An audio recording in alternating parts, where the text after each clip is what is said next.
7-ci fəsil İmam Musa Kazım əleyhisselamın həyatı.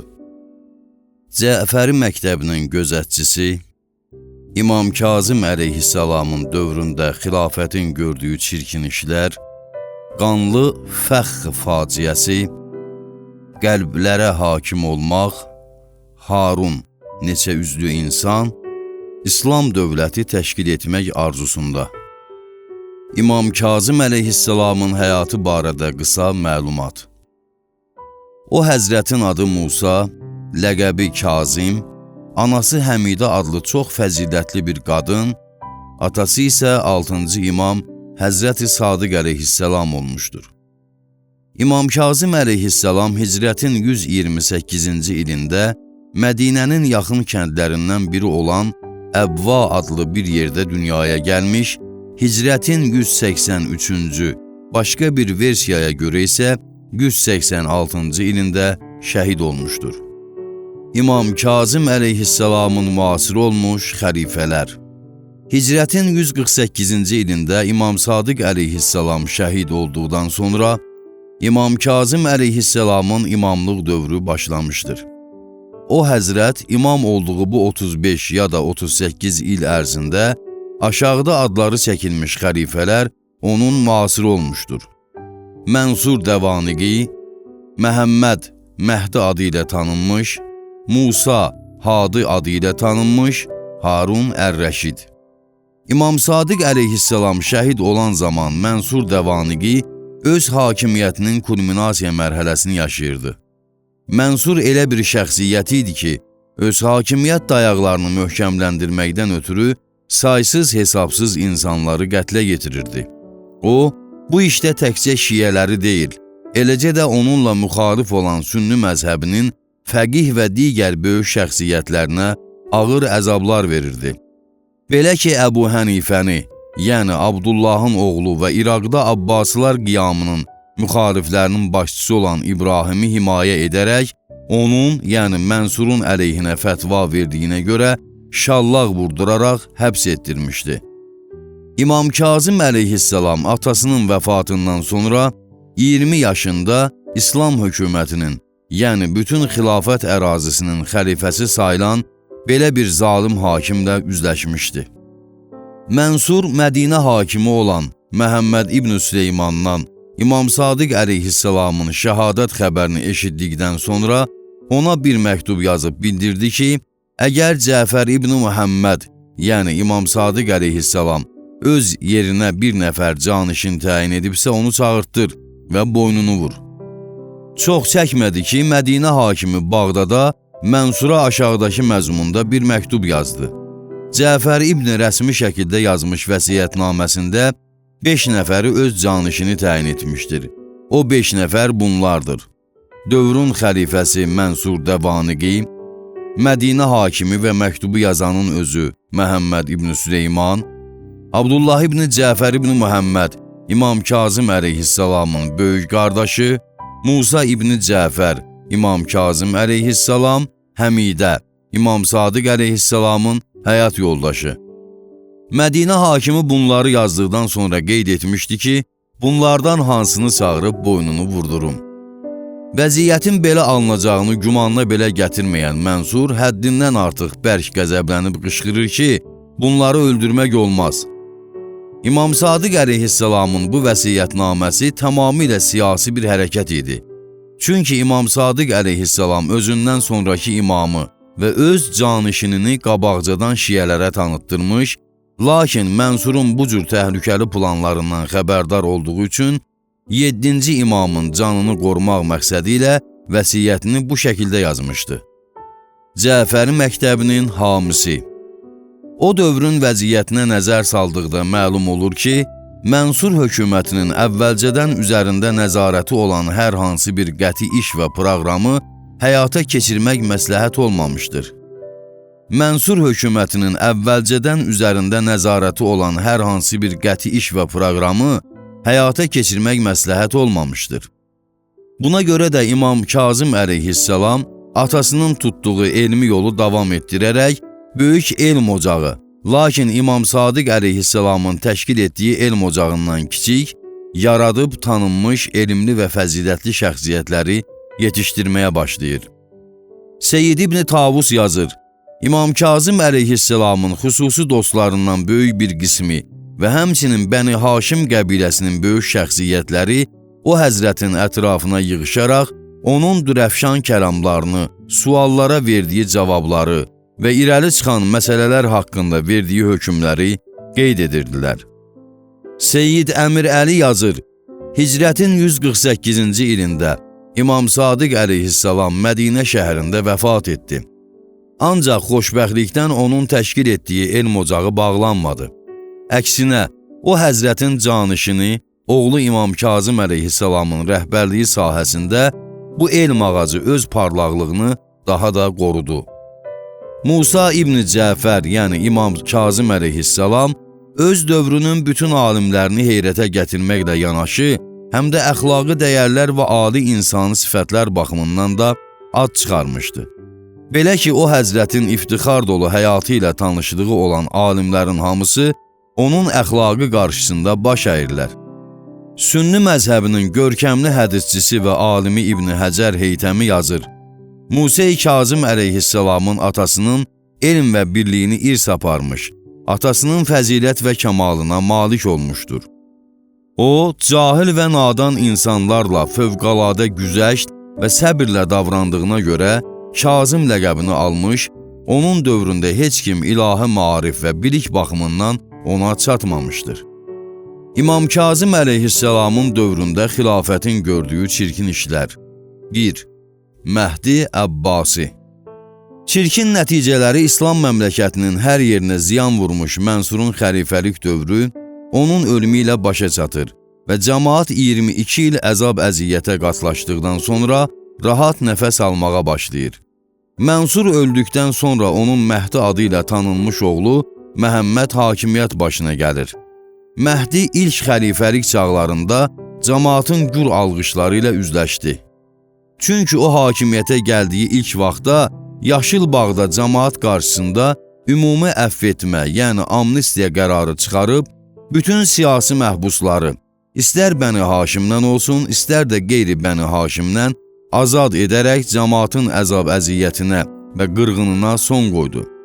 Həmçinin atası Mənsurun cəmaatdan müsadirə etdiyi daşınan və daşınmaz əmlakı öz sahiblərinə qaytardı və Beytulmaldan olan gəlirin əksəriyyətini cəmaat arasında bölüşdürdü. Görkəmli tarixçi Məsudinin yazdığına əsasən, Mənsurun cəmaatdan zorla topladığı əmlakın dəyəri 600 milyon dirhəm və 14 milyon dinar idi. Bu məbləğ Mənsurun xəlifə olduğu müddətdə yığdığı torpaq vergisi və kəndlilərdən aldığı vergidən əlavə idi. Yığılan bu əmlak Mənsurun əmrinə əsasən məzlumların Beytulmalı adı ilə xüsusi yerdə saxlanıldığından və hər əmlakın üstündə onun sahibinin adı yazıldığından Məhdi onların hamısını ayırıb öz sahiblərinə ya da onların varislərinə qaytardı. Məhdinin belə bir addım atmasından məqsəd bəlkə də bu olmuşdur ki, hakimiyyət başına gələrkən Ələvilərin, yəni Əli əleyhissalamın nəslindən olanların təcavüzkar hakimlərə qarşı etdikləri etirazların qarşısını alıb nisbi sakitlik yaratsın. Bir sözlə bu azadlıq, əmniyyət və iqtisadi rifah cəmiyyətdəki müxtəlif dəstələrin razılığına səbəb olaraq ictimai və iqtisadi həyatda yeni bir mərhələ açır. Təbii ki, əgər bu iş beləcə davam edərdisə, bir çox parlaq nəticələr verərdi, ancaq təəssüflər olsun ki, çox çəkmədi ki, proqram dəyişdi və yeni xəlifə özünün həqiqi simasını göstərdi. Beləliklə də ötən xəlifələrin İslama zidd olan hərəkətləri yenidən icra olunmağa başlandı. Fəsad və əyyaşlıq mərkəzi. Məhdi xəlifə olduğu ilk vaxtlarda daşürəkli və düşüncəsiz Mənsurun saraya cəlb etdiyi, sarayda əsasən eş-işrət işlərinə baxan pozğun ünsürlərin saraya girməsinə yol vermir və eş-işrətə yaxın düşmürdü. Ancaq bir il keçdikdən sonra tutduğu mövqeyi dəyişib, eş-işrət məclisləri təşkil edərək pozğun ünsürlərə xüsusi qayğı göstərməyə başlayır.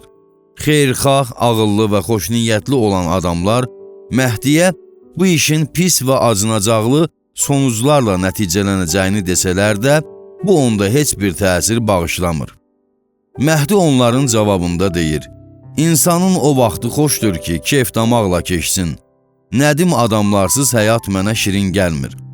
O, bu işə o qədər ifratla yanaşırdı ki, hətta öz ağıllı və fəzilətli vəziri Yaqub İbni Davudun nəsihətlərinə belə qulaq asmırdı. Dövlətin işlərində Yaqubun sözlərindən bir addım da kənara çıxmayıb, onun dediklərini 100% dəqiqliklə yerinə getirən Məhdi, eş-işrətdən söz düşdükdə, Yaqubun məntiqi və qərəzsiz deyilən sözlərinə qulaq asmırdı. Xilafət sarayının və eləcə də xəlifənin pozğunçuluq, eş-işrətlə gün keçirməsindən ciddi narahat olan Yaqub, Məhdinin ətrafındakilərinin İslam hökuməti sarayında və xəlifənin hüzurunda keyf məclisləri təşkil etmələrini müşahidə etdikdə deyirdi, bu işlərdən ötürü məni vəzir təyin edib bura qoymusan, gündə 5 dəfə cami məscidində, yəni mərkəz məscidində, camaat namazı qıldıqdan sonra şərab süfrəsinin başında oturmağın düzgündürmü?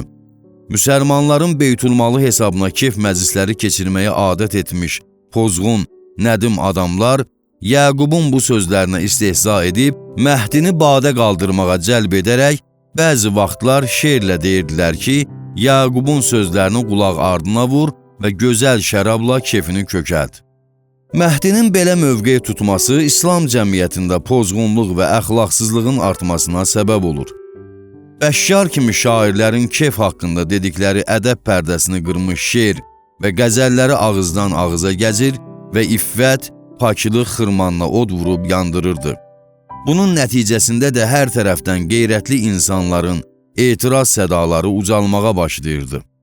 Başı öz keyfinə qarışan xəlifə, cəmaatın vəziyyətindən tamam xəbərsiz oldu.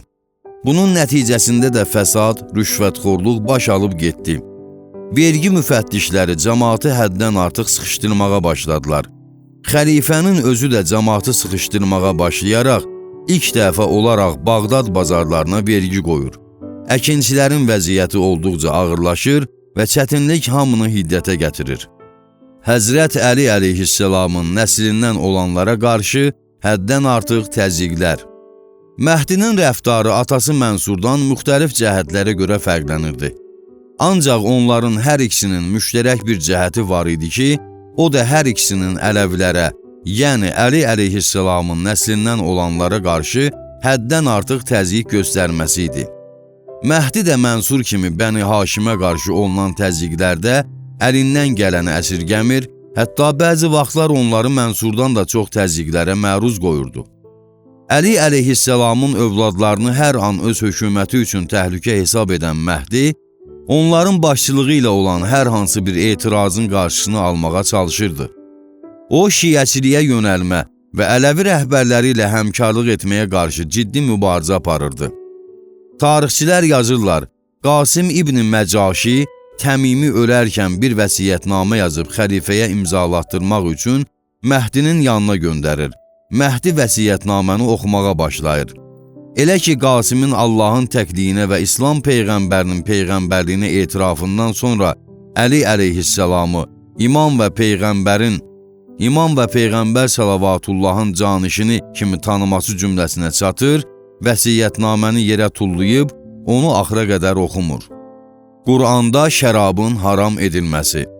Məhdinin şiəçiliyə qarşı güclü mübarizəsinə dair başqa bir nümunə, onun Mədinədə İmam Kazım əleyhisselam ilə söhbətidir. Məhdi xəlifə olduğu illərin birində Mədinə şəhərinə gəlib Peyğəmbər salavatullahın qəbrini ziyarət etdikdən sonra İmam Kazım əleyhisselamla görüşüb, öz fikrində o həzrətin elmini yoxlamaq məqsədi ilə Quranda şərabın haram edilməsi məsələsini ortaya atıb soruşdu. Şərab Quranda haram edilibmi? Daha sonra əlavə edib dedi, cəmaatın əksəriyyəti şərabın Quranda qadağan olunmasını bilir, ancaq bu qadağanın mənasını haram olduğunu bilmir.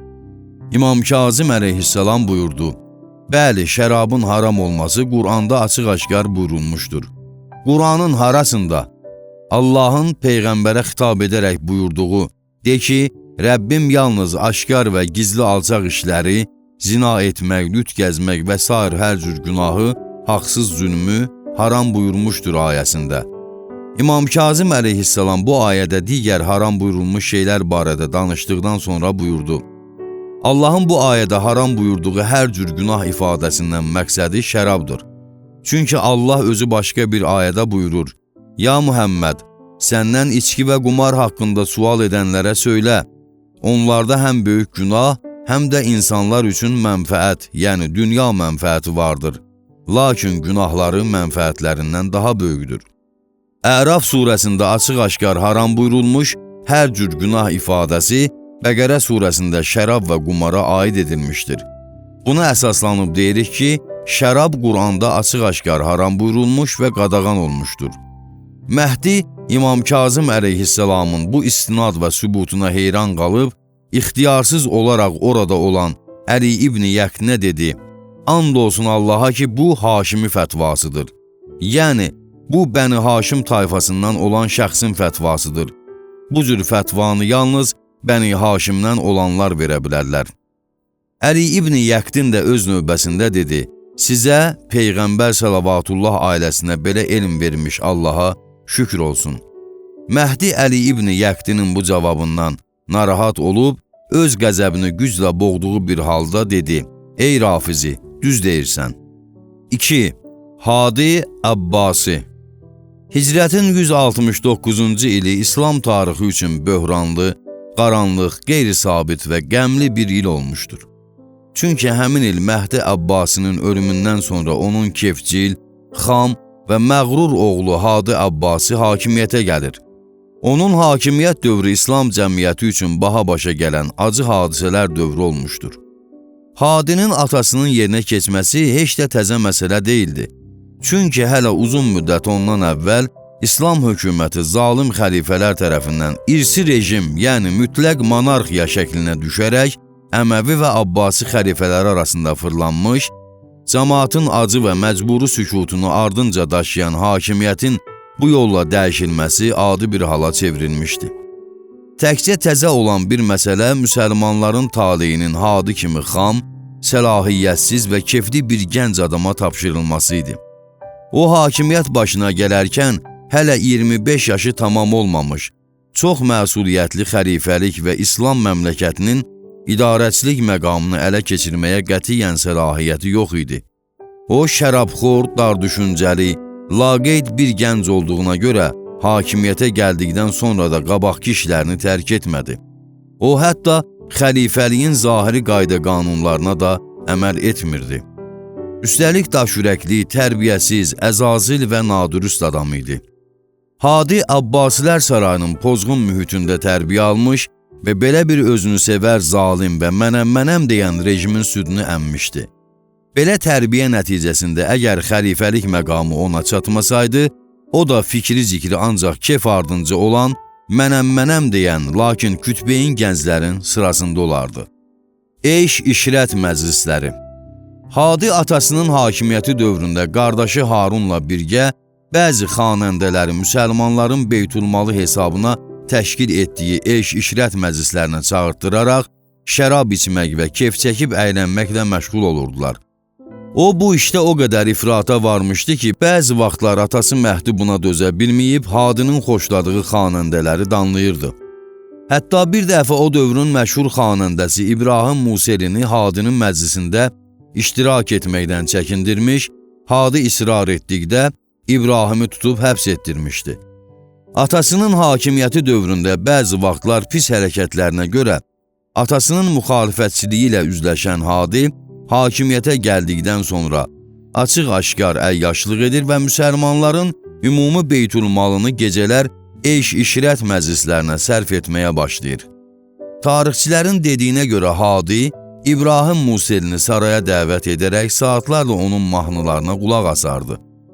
Hadi İbrahimi çox istədiyindən ona həddən artıq pul, mal-dövlət vermişdi. Hətta bir dəfə İbrahim xəlifədən 150 min dinar pul almışdı.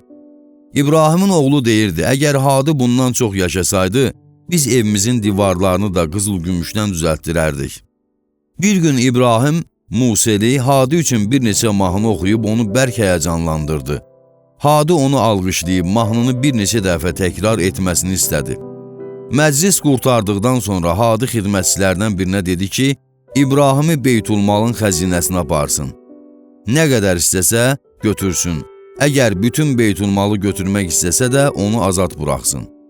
İbrahim deyir ki, mən Beytulmalın xəzinəsinə girib yalnız 50.000 dinar pul götürdüm. Hadinin bu cür hərəkətlərindən məlum idi ki, o ağır məsuliyyəti olan İslam cəmiyyətini idarə etməyin öhdəsindən gəlməyəcək. Məhz buna görə də onun hakimiyyəti dövründə əvvəl biraz sakit olan və bütün vilayətlərin mərkəzi hökumətə tabe olan İslam məmləkəti, Hadinin alçaq və şəriətdən kənar hərəkətləri nəticəsində əxlaqsızlıq və pozğunluqlara məruz qaldığı üçün nəhayət hər tərəfdən ümumi etiraz sədaları ucalmağa başlayır. Düzdür, səbəb olan əsas amil Hadinin Bəni Haşim və Əli əleyhissalamın övladlarına qarşı ciddi təzyiqi idi. O elə hakimiyyətə gəldiyi ilk çağlardan Bəni Haşimdən olanları ciddi təzyiqlərə məruz qoyub, atası Məhdinin dövründən onlar üçün Beytulmaldan ayrılmış hüququ kəsdi. Həmçinin onları təqib edərək onlarda bərk qorxu yaratmış və əmr vermişdi ki, onları harada tutsalar Bağdada göndərsinlər. Qanlı Fəxx faciəsi. Bu təzyiqlər Bəni Haşimin cəsur və igid kişilərini qəzəbləndirib, onları zalım Abbasi hökumətinin aramsız və sərt yürüşlərinə qarşı müqavimət göstərmək məcburiyyətində qoyur. Bu özbaşınalığa cavab olaraq, yavaş-yavaş Abbasi hökumətinə qarşı İmam Həsən əleyhissalamın nəvələrindən olan Fəxx sahibi, yəni Fəxx şəhidi Hüseynin rəhbərliyi altında qiyam şöləsi alovlanmağa başlayır. Bu qiyam hələ başlamamış və yalnız həc mövsümü vaxtı onun başlanması üçün münasib idi. Ancaq Mədinə şəhərinin valisinin ağır təzyiqləri bu qiyamın daha tez başlamasına səbəb oldu. Peyğəmbər Səlavatullah sülaləsinin müxaliflərindən olan Mədinə valisi xilafət mərkəzinə olan sədaqətini və öz vəzifəsini layiqincə yerinə yetirdiyini sübut etmək üçün hər gün Bəni Haşimin adlı sanlı şəxsiyyətlərini bir bəhanə ilə incidirdi. O cümlədən o, bu şəxsiyyətlərdən hər gün şəhərin hökumət binasına gəlib, özlərini təqdim etmələrini tələb edir. Bununla kifayətlənməyib onlardan birini digərinin gəlməsinə zamin edir və o biri oraya gəlmədikdə onun yerinə zamin durmuş şəxsi incidirdi. Bir gün Mədinə valisi Fəxx şəhidi Hüseyn və Yəhya İbni Abdullahı İbni Haşim böyüklərindən birinin hökumət binasına gəlmədiyi üçün tutub əziyyət verərək girov götürür. Onun bu hərəkəti barıt anbarına vurulmuş od kimi alovlanıb, Haşimlərin qəzəblənməsinə, bunun nəticəsində də onların qiyamının vaxtından tez başlayıb, Mədinədə döyüş yaratmasına səbəb oldu. Fəxx şəhidi kimdir? Qeyd etdiyimiz kimi bu hərəkata Fəxx şəhidi adıyla tanınmış Hüseyn İbni Əli, İmam Həsən əleyhissalamın nəvəsi başçılıq edirdi. O, Bəni Haşim tayfasının seçilmiş, fəzilətli, cəsur və hörmətli kişilərindən biri olub, təqvalı, səxavətli və yüksək məqamlı bir şəxs idi. Hüseyn İbni Əli yüksək insani sifətlər baxımından tanınmış və seçilmiş simalardan biri hesab olunurdu. O, öz yüksək insani sifətləri sayəsində Zövc-i Salih ləqəbi ilə tanınmış, pak, təqvalı və fəzilətli ata-anadan dünyaya gəlmiş, fəzilət, təqva və hünər ailəsində tərbiyə almışdır. Onun atası, dayısı, babası, anasının əmsi və digər yaxın qohumları Mənsur Dəvaniqinin əmri ilə şəhadətə yetirilmiş, İslam düşmənləri ilə mübarizədə neçə-neçə oğlunu qurban vermiş bu böyük ailə əbədi və dərin qəm dəryasına qərq olmuşdu. Belə bir ailənin tərbiyəsini görmüş Hüseyn, yəni Fəxx şəhidi, Mənsurun cəlladları tərəfindən qətlə yetirilmiş atasının və digər qohumlarının ölümünü heç vaxt unutmur, onların şəhadət xatirəsi onun Abbasilərə qarşı ziddiyyətlə dolu olan böyük və qorxmaz ruhunu bərk narahat edirdi. Ancaq vəziyyət və şərait münasib olmadığından o zillətli sükuta məcbur idi. Hadi Abbasinin, xüsusən də Mədinə hakiminin özbaşınalıqları ürəyi dağlanmış Hüseynin səbr kasasını doldurmuş, onu Hadinin hökumətinə qarşı qiyam etmək astanasına gətirib çıxarmışdı.